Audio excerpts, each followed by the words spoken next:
Now is the winter of our discontent, made glorious summer by this sun of York. And all the clouds that lowered upon our house in the deep bosom of the ocean buried.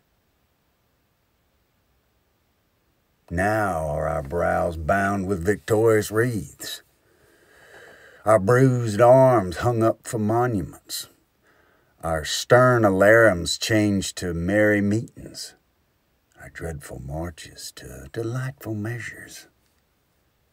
Grim-visaged war hath smoothed his wrinkled front, and now, instead of mounting barbed steeds to fright the souls of fearful adversaries, he capers nimbly in a lady's chamber to the lascivious pleasing of a lute.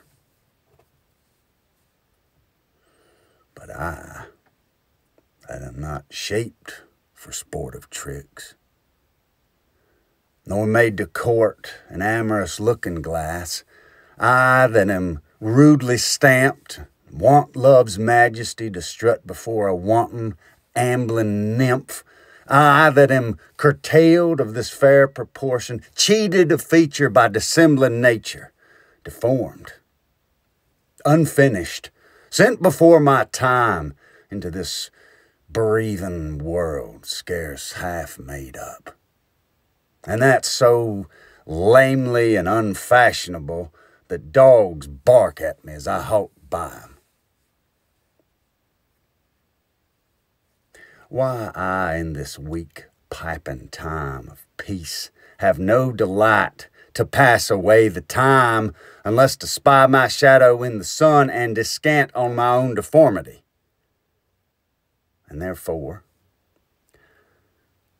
since I cannot prove a lover, to entertain these fair, well-spoken days, I am determined to prove a villain, and hate the idle pleasure of these days. Plots have I laid, inductions dangerous,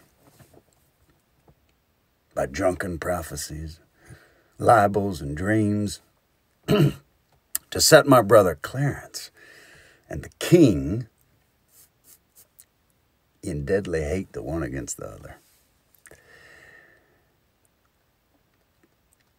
And if King Edward be as true and just as I am subtle, false, and treacherous, this day should Clarence closely be mewed up about a prophecy which says that G of Edward's heirs, the murderer shall be.